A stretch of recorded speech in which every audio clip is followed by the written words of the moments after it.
Result ಬಂತು, ನಾನು first ಕ್ಲಾಸಲ್ಲಿ ಪಾಸ್ ಆಗಿದ್ದೀನಿ. ಏ ರೋಹಿತ್, ನಿಂದೇನಾಯ್ತು ರಿಸಲ್ಟ್? ಪ್ರಿಯಾ, ನಾನು ಎಕ್ಸಾಮಲ್ಲಿ ಫೇಲ್ ಆಗಿಬಿಟ್ಟೆ. ಏನು ಫೇಲ್ ಆದ್ಯಾ?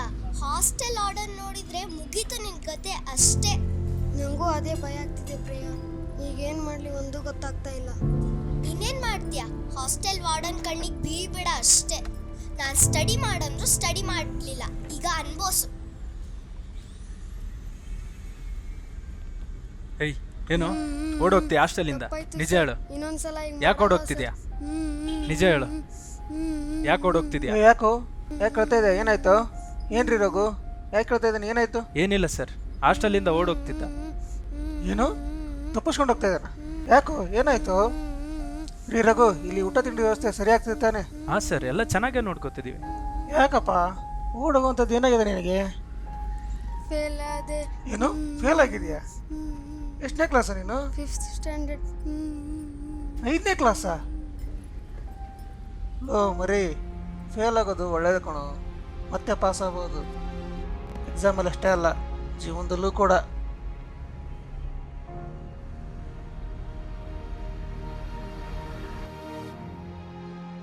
ಅಣ್ಣ, ಇನ್ನೂ ರೆಡಿ ಆಗಿಲ್ವಾ? ಬಂದೆ ಇನ್ನು 2 ನಿಮಿಷ ಹೊರಗಡೆ ಮಳೆ ಬರೋ ಥರ ಇದೆ ಅಣ್ಣ. ಈಗ ಹೊರಟ್ಬಿಡೋಣ.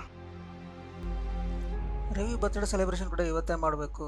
ನನ್ನ ಹತ್ರ ನೋಡಿದ್ರೆ ದುಡ್ಡಿಲ್ಲ, ಅಣ್ಣನ ಕೇಳೋದೇ ಬೆಸ್ಟ್.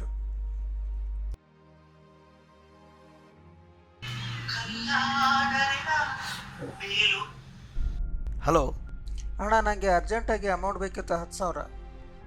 ಹೌದಾ, ಸರಿನಪ್ಪ, ಈಗಲೇ ಗೂಗಲ್ ಪೇ ಮಾಡ್ತೀನಿ ನೋಡು. ಓಕೆ ಅಣ್ಣ, ಈಗಲೇ ಗೂಗಲ್ ಪೇ ಮಾಡಿ. ಎಸ್, ಅಂತೂ ಇಂತೂ ಅಮೌಂಟ್ ಅರೇಂಜ್ ಆಯ್ತಪ್ಪ. ಮೊದಲು ಕಟಿಂಗ್ ಶೇವಿಂಗ್ ಮಾಡ್ಕೊಂಡ್ಬಿಡ್ಬೇಕು. ಹಾಂ ಹೋಗೋಣ.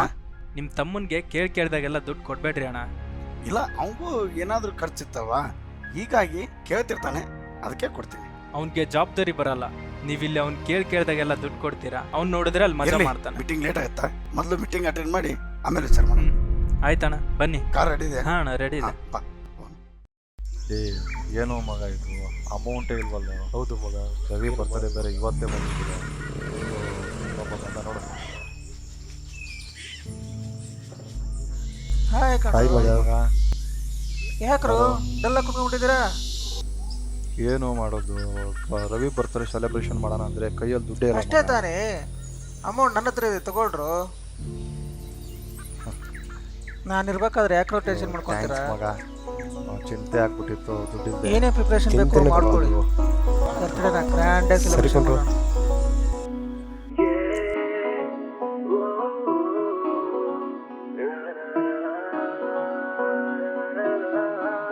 ತಕದಿಮಿತು ಆಕಾಶಕ್ಕೆ ಹಾಗೆ ಯಾರಿ ಬಿಡುವ, ಈ ಭೂಮಿಲಿ ಒಂದೊಳ್ಳೆ ರೈಡು ಮಾಡುವ, ಒಗ್ಗಟ್ಟಲಿ ಕೂಗಿ ನಾವೆಲ್ಲ ಹೇಳುವ, ಎಂದೆಂದಿಗೂ ನಾವೆಲ್ಲ ಒಂದೇ ಎನ್ನುವ, ಈಜಾಡುತ್ತಾ ಸಾಗರದಾಳ ಮುಳುಗುವ, ಒಂದೊಂದಾಗಿ ಮುತ್ತನ್ನ ಕೂಡಿ ಹಾಕುವ, ಬೋರಾಗಿದೆ ತಲೆಗೆಡಿಸುವ ಈ ಜೀವನ, ಸ್ಟಾರ್ಟ್ ಆಗಲಿ.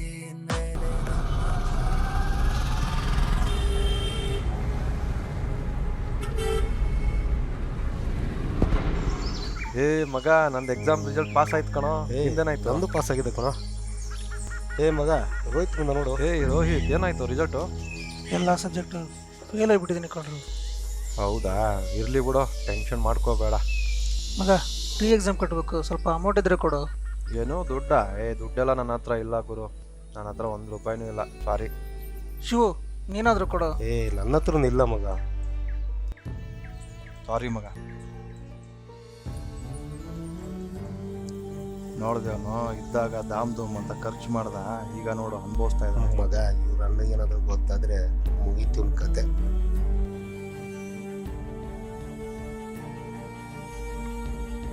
ಯಜಮಾನ್ರಿ, ಹಾ, ಯಾಕೆ, ಏನಾಯ್ತು? ಹಳೇದಲ್ಲ ನೆನಪಾಯ್ತು ರಾಮಣ್ಣವ್ರೆ? ಹಳೇದ? ಏನು? ಹೌದು ರಾಮಣ್ಣವ್ರೆ, ಅವತ್ತು ನೀವು ಸಿಗದೇ ಇದ್ದಿದ್ರೆ ಇವತ್ತು ಈ ಮಕ್ಕಳು, ನಾನು, ಈ ವಯಸ್ಸಾದ ತಂದೆ ತಾಯಿಗಳು ಟೋಟಲ್ ಈ ಆಶ್ರಮನೇ ಇರ್ತಿರ್ಲಿಲ್ಲ. ನಾನಾ? ನೀವೇ ರಾಮಣ್ಣವ್ರೆ. ಛೇ, ನನ್ನ ಫ್ರೆಂಡ್ಸೇ ನನಗೆ ರೀ ಎಕ್ಸಾಮ್ ಕಟ್ಟಲಿಕ್ಕೆ ಅಮೌಂಟ್ ಕೊಡಲಿಲ್ವಲ್ಲ. ಫೇಲ್ ಆಗಿರೋ ಈ ಮುಖನ ಅಣ್ಣನಿಗೆ ಹೇಗೆ ತೋರಿಸ್ಲಿ? ಅಣ್ಣ ನನ್ನ ಮೇಲೆ ತುಂಬ ಹೋಪ್ ಇಟ್ಟಿದ್ದೆ. ಛೇ, ಎಲ್ಲ ಹಾಳು ಮಾಡಿಬಿಟ್ಟೆ. ಫೇಲ್ ಆಗಿರೋ ಈ ವಿಷಯನ ಎಷ್ಟು ದಿನ ಅಂತ ಮುಚ್ಚಿಡೋಕ್ಕಾಗುತ್ತೆ? ಯಾವತ್ತಾದರೂ ಒಂದಿನ ಗೊತ್ತಾಗಲೇಬೇಕು. ಬೇರೆಯವರಿಂದ ಗೊತ್ತಾದರೆ ಅಣ್ಣ ಇನ್ನೂ ಕೋಪ ಮಾಡ್ಕೊತಾನೆ. ನಾನೇ ಹೇಳಿ ಅಣ್ಣನ ಹತ್ರ ಕ್ಷಮೆ ಕೇಳಿಬಿಡೋದು ಒಳ್ಳೆಯದು. ಈ ಬಿಸ್ನೆಸ್ ಬಗ್ಗೆ ನಿಮ್ಗೇನು ಅನಿಸ್ತದೆ? ನೋಡಿ ಅಣ್ಣ, ಇದರಲ್ಲಿ 100% ಲಾಭ ಇದೆ. ಆಗಲಿ, ಲಾಭ ಆಗುತ್ತಂದ್ರೆ ಅದಕ್ಕೇನು ಇನ್ವೆಸ್ಟ್ಮೆಂಟ್ ಮಾಡಬೇಕು ನಾ ಮಾಡ್ತೀನಿ. ಒಟ್ಟಾರೆ ಮಾಡೋಣ. ಹೌದು ಅಣ್ಣ, ಈ ಬಿಸ್ನೆಸ್ಸಿಂದ ನಿಮಗೂ ಲಾಭ, ನಮಗೂ ಲಾಭ. ನಿಜ ನಿಜ. ಸದ್ಯಕ್ಕೆ ಮಾರ್ಕೆಟಲ್ಲಿ ಈ ಬಿಸ್ನೆಸ್ಗೆ ತುಂಬ ಡಿಮ್ಯಾಂಡ್ ಇದೆ ಅಣ್ಣ. ಹೌದಾ? ಹಾಗಿದ್ರೆ ಮಾಡೋಣ. ಅಣ್ಣ ಹಾಂ, ಬಾರಪ್ಪ. ಅಣ್ಣ, ಅದು ರಿಸಲ್ಟ್ ಬಂದಿದೆ. ಹಾಂ, ರಿಸಲ್ಟ್ ಬಂತ? ಏನು ಫಸ್ಟ್ ಕ್ಲಾಸಾ, ಡಿಸ್ಟಿಂಕ್ಷನಾ? ನಮ್ಮ ತಮ್ಮಲ್ಲ, ಚೆನ್ನಾಗೇ ಮಾಡಿರ್ತಾನೆ. ತಮ್ಮ ಅಂದ್ರೆ ಕೇಳ್ಬೇಕಣ್ಣ, ರ್ಯಾಂಕ್ ಬಂದಿರ್ತಾನೆ ಬಿಡಿ. ಅದು ಅಣ್ಣ, ಫೇಲ್ ಆಗಿಬಿಟ್ಟಿದ್ದೀನಿ. ಹಾ, ಏನು ಫೇಲ್ ಆಗಿದೆಯಾ? ಛೇ, ಏನು ಹೇಳ್ತಾ ಇದೀಯಾ? ಎಷ್ಟು ವಿಷಯವಾಗಿದೆ? ಎಲ್ಲ ಸಬ್ಜೆಕ್ಟ್ ಫೇಲ್ ಆಗಿದೆ. ಅಯ್ಯೋ, ಎಲ್ಲ ಸಬ್ಜೆಕ್ಟ್ ಫೇಲಾ? ಮತ್ತೆ ಕಾಲೇಜ್ಗೆ ಹೋಗಿ ಏನೋ ಮಾಡಿದೆ? ನಿಮ್ಮ ಅಣ್ಣನ ಮರ್ಯಾದೆ ತೆಗೆದ್ಬಿಟ್ಟಲ್ಲೋ. ಅಟ್ಲೀಸ್ಟ್ ಕನ್ನಡ ಆದ್ರೂ ಪಾಸ್ ಆಗ್ಬೇಕಲ್ವನೋ. ನೋಡು ಅಣ್ಣ ಎಷ್ಟು ಬೇಜಾರು ಮಾಡ್ಕೊಂಡಿದ್ದಾರೆ. ಅಣ್ಣ ತಪ್ಪಾಯ್ತು ಅಣ್ಣ, ಇನ್ಮೇಲೆ ಚೆನ್ನಾಗಿ ಓದ್ತೀನಿ ಅಣ್ಣ, ಪ್ಲೀಸ್ ಅಣ್ಣ. ಸರಿ, ಮುಟ್ಬೇಡ್ರಣ್ಣ. ಅಣ್ಣನ ಕನಸನ್ನ ನುಚ್ಚು ನೂರು ಮಾಡಿದಂಥ ತಮ್ಮ ಇದ್ರಷ್ಟು ಸತ್ರಷ್ಟು. ಅಣ್ಣ ಈ ಭೂಮಿಗೆ ಬಾರ ನೀನು. ಬಂದು ಫೇಲ್ ಆಗಿದೆ ಅಂತ ಹೇಳ್ತಾ ಇದೆಯಲ್ಲ, ನಾಚಿಕೆ ಆಗಲ್ಲ ನಿಂಗೆ? ಬೇಕಾದ್ದೆಲ್ಲ ಕೊಡ್ಸಿದ್ದೀನಿ ನಿಂಗೆ. ಏನ್ ಕೇಳಿದ್ರು ಇಂಥದ್ದು ಮುಟ್ಟಿದ್ರೆ ಅದನ್ನ ಇಲ್ಲ ಅಂತ ಹೇಳಿಲ್ಲ. ಕೇಳಿದ್ದೆಲ್ಲ ಕೊಡ್ಸಿದ್ದೀನಿ. ಇನ್ನು ಖುಷಿನೇ ನನ್ನ ಖುಷಿ ಅಂತ ತಿಳ್ಕೊಂಡು ಇಷ್ಟೆಲ್ಲ ಜೀವನ ಮಾಡ್ತಾ ಇದ್ದೀನಿ ನಾನು. ಇವತ್ತು ನನಗೆ ಬಹಳ ಬೇಜಾರಾಗ್ಬಿಟ್ಟಿದೆ. ನೀನು ನನ್ನ ಮುಖ ಸತೆ ತೋರಿಸ್ಬೇಡ. ಇಂಥವ್ರು ಭೂಮಿ ಮೇಲೆ ಇರೋಕ್ಕೆ ಲಾಯಕ್ಕಿಲ್ಲ. ಹೊರಟೋಗ್ಬಿಡು, ನನ್ನ ಕಣ್ಮುಂದೆ ಇರಬೇಡ, ಹೊರಟೋಗು.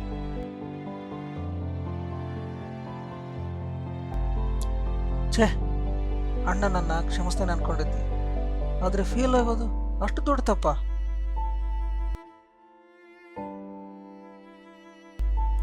ಪರೀಕ್ಷೆಯಲ್ಲಿ ಫೇಲ್ ಆದ್ರೆ ಬದುಕು ಅರ್ಹತೆನೇ ಇಲ್ವಾ?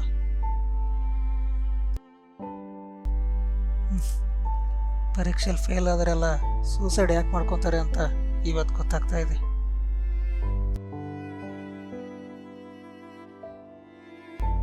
ನಮ್ಮ ಅಣ್ಣನೇ ನನ್ನ ಬದುಕೋಕ್ ಲಾಯಕ್ಕಿಲ್ಲ ಅಂತ ಹೇಳ್ಬಿಟ್ನಲ್ಲ. ಇನ್ನು ನಾನು ಯಾರಿಗೋಸ್ಕರ ಬದುಕಲಿ?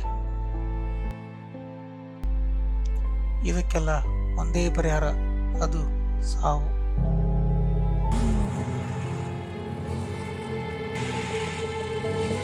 ಏ ತಾತ, ಬೇಕು.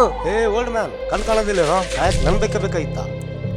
ಸಡನ್ ಬ್ರೇಕ್ ಹಾಕಿದ್ದೀನಿ, ಅದಕ್ಕೆ ನೀನ್ ಇನ್ನೂ ಉಸಿರಾಡ್ತಿದ್ಯಾ. ಆಫ್ಲೆಸ್ ಫಲ.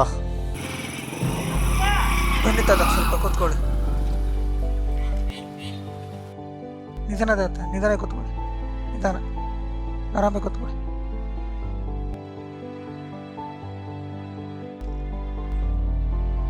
ಯಾಕೆ ತಾತ, ಏನಾಯ್ತು? ಏನಿಲ್ಲ, ಸ್ವಲ್ಪ ತಲೆ ಸುತ್ತಿ ಬಿದ್ದೆ. ಅಲ್ಲ ತಾತ, ಹುಷಾರಿಲ್ಲ ಅಂದ್ರೆ ಮನೇಲಿ ತಾನೆ, ಸ್ವಲ್ಪ ಯಾಮಾರಿದ್ರು ನೋಡಿ ಜೀವನೇ ಹೋಗ್ತಿತ್ತು. ಹೋಗ್ಲಿ ಬಿಡಪ್ಪ, ಇದ್ದಾದರೂ ಏನ್ ಮಾಡೋದು? ಯಾಕೆ ತಾತ, ಏನಾಯ್ತು? ಏನ್ ಮಾಡೋದು? ನನ್ನ ಮಗ ನನ್ನ ಮನೆಯಿಂದ ಹೊರಗೆ ಹಾಕಿಬಿಟ್ಟ. 3 ದಿನದಿಂದ ಏನೂ ತಿಂದಿಲ್ಲ. ಏನು ತಿಂದಿಲ್ವಾ? ಹೂನಪ್ಪ, ಇರ್ಲಿ ಬಿಡು, ನಿನಗ್ಯಾಕಪ್ಪ ನನ್ನ ಕಷ್ಟ? ತಾತ, ನನ್ನ ಹತ್ರ ಇರೋದು ಈ 50 ರೂಪಾಯಿ ಮಾತ್ರ ತಗೊಳ್ಳಿ, ಇದರಲ್ಲಿ ಏನಾದ್ರು ತಿನ್ನಿ. ಇದನ್ನ ಇಂಪಾರ್ಟೆಂಟ್ ಕೆಲಸಕ್ಕೆ ಇಟ್ಕೊಂಡಿದ್ದೆ, ಆದರೆ ನೀವು 3 ದಿನ ಊಟ ಮಾಡಿಲ್ಲ ಅಂತಿದ್ದೀರಾ. ತಗೊಳ್ಳಿ, ಮೊದಲು ಊಟ ಮಾಡಿ. ನೋಡಪ್ಪ, ಏನೋ ಕೆಲಸ ಆಗಿದೆ ಅಂದೆ, ತಗೋ ಈ ದುಡ್ಡು. ಬಿದ್ದು ಹೋಗುವ ಜೀವಕ್ಕೆ ನನಗೆ ಹಾಕಬೇಕು ಈ ದುಡ್ಡು. ಬೇಡ ತಾತ, ಈ 50 ರೂಪಾಯಿಯನ್ನು ನಾನು ಜೀವ ತೆಗಿಯೋಕೆ ಉಪಯೋಗಿಸ್ಕೊಳ್ಳೋದಕ್ಕಿಂತ ನಿಮ್ಮ ಜೀವ ಉಳ್ಸೋಕೆ ಉಪಯೋಗ ಆಗಲಿ. ಏನು, ನಿನ್ನ ಜೀವ ತೆಗೆಯೋಕೆ ಉಪಯೋಗ ಆಗ್ತಾ ಇದೆಯಾ? ಏನು ಹೇಳ್ತಾ ಇದ್ದೀಯೋ ನೀನು? ಹೌದು ತಾತ, ನಾನು ಪರೀಕ್ಷೆಯಲ್ಲಿ ಫೇಲ್ ಆಗಿದ್ದೀನಿ. ನನಗೆ ಬದುಕೋ ಅರ್ಹತೆಯೇ ಇಲ್ಲ. ನಮ್ಮಣ್ಣಗೆ ನಾನೊಬ್ಬನೇ ತಮ್ಮ, ಹಾಗಾಗಿ ನನ್ನ ತುಂಬ ಪ್ರೀತಿಯಿಂದ ನೋಡ್ಕೊತಾ ಇದ್ದ. ಮತ್ತು ನಾನು ಕೇಳಿದಾಗೆಲ್ಲ ಅಮೌಂಟ್ನ ಯಾಕೆ ಏನು ಅಂತ ಕೇಳದೇ ಕೊಡ್ತಾ ಇದ್ದ. ಆದರೆ ನಾನು ಓದೋದ್ರಲ್ಲಿ ಗಮನ ಕೊಡದೆ ಫ್ರೆಂಡ್ಸು ಪಾರ್ಟಿ ಅಂತ ಹೇಳಿ ದುಡ್ಡೆಲ್ಲ ಖರ್ಚು ಮಾಡಿಬಿಟ್ಟೆ.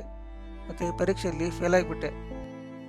ನನ್ನ ಹತ್ರ ದುಡ್ಡಿದ್ದಾಗ ಮಜಾ ಮಾಡಿರೋ ಅದೇ ಫ್ರೆಂಡ್ಸು ನಾನು ಪರೀಕ್ಷೆಯಲ್ಲಿ ಫೇಲ್ ಆದಾಗ ನನ್ನ ಎಕ್ಸಾಮ್ ಫೀಸ್ ಕಟ್ಟೋಕ್ಕೆ ಅಮೌಂಟ್ ಕೊಡು ಅಂದರೆ 1 ರೂಪಾಯಿನೂ ಕೊಡಲಿಲ್ಲ.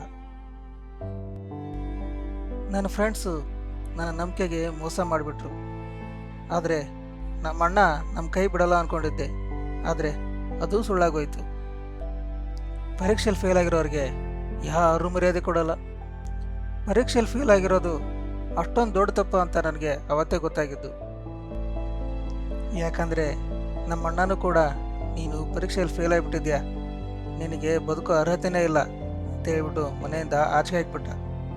ನಮ್ಮ ಅಣ್ಣನೇ ನೀನು ಭೂಮಿಗೆ ಭಾರ ಅಂತ ಹೇಳಿದ ಮೇಲೆ ನಾನು ಇನ್ಯಾಕೆ ಬದುಕಬೇಕು ತಾತ, ಅದಕ್ಕೆ ಸೂಸೈಡ್ ಮಾಡ್ಕೊಳ್ಳೋಣ ಅಂತ ಹೊಂಟಿದ್ದೆ. ಕೂತ್ಕೋ ಇಲ್ಲಿ, ಒಂದು ಮಾತು ಹೇಳ್ತೀನಿ. ನಾನು ಯಾರಿಗೂ ಬೇಡವಾದ ಜೀವ, ಹಾಗಂತ ನಾನು ಆತ್ಮಹತ್ಯೆ ಮಾಡಿಕೊಳ್ಬೇಕಂತ ನಿರ್ಧಾರ ಮಾಡಿಲ್ಲ. ಮಗ ಮನೆಯಿಂದ ಹೊರಗೆ ಹಾಕಿದ್ರೆ ಏನಾಯ್ತು? ಪ್ರಪಂಚ ವಿಶಾಲವಾಗಿದೆ, ಅದಕ್ಕೆ ನಾನು ಮನೆಯಿಂದ ಹೊರಗೆ ಬಂದುಬಿಟ್ಟೆ. ನೋಡಪ್ಪ, ನಿನ್ನಲ್ಲಿ ಏನು ಕೊರತೆ ಇದೆ? ಹಸಿದವನಿಗೆ ಊಟ ಮಾಡುವಂಥ ದುಡ್ಡು ಕೊಟ್ಟೆ, ಇಷ್ಟು ಸಾಕು ನೀನು ಸಮಾಜದಲ್ಲಿ ಜೀವನ ಮಾಡೋಕ್ಕೆ. ನಿನ್ನ ಸರ್ಟಿಫಿಕೇಟ್ ಅಲ್ಲ. ಅವತ್ತು ನೀವು ಹೇಳಿದ ಒಂದೊಂದು ಮಾತು ನಾನು ಬದುಕೋಕೆ ಹೊಸ ಹುಡುಕ್ ತಂಬಂದ್ಕೊಡ್ತು. ಪರೀಕ್ಷೆಯಲ್ಲಿ ಫೇಲ್ ಆದರೂ ಕೂಡ ಏನಾದರೂ ಒಂದು ಸಾಧನೆ ಮಾಡಬೇಕು ಅಂತ ಅವತ್ತೇ ಡಿಸೈಡ್ ಮಾಡಿದೆ. ಇವತ್ತು ಇಷ್ಟೆಲ್ಲ ಆಗಿರೋದಕ್ಕೆ ನೀವೇ ಕಾರಣ ರಮಣ್ಣವ್ರೆ. ಅವತ್ತು ನೀವು ನನ್ನಲ್ಲಿರುವ ಈ ಅರ್ಹತೆನ ಗುರುತಿಸ್ದೇ ಇದ್ದಿದ್ರೆ ಇವತ್ತು ಇಷ್ಟೆಲ್ಲ ಆಗ್ತಾನೇ ಇರಲಿಲ್ಲ ರಮಣ್ಣವ್ರೆ. ಬನ್ನಿ.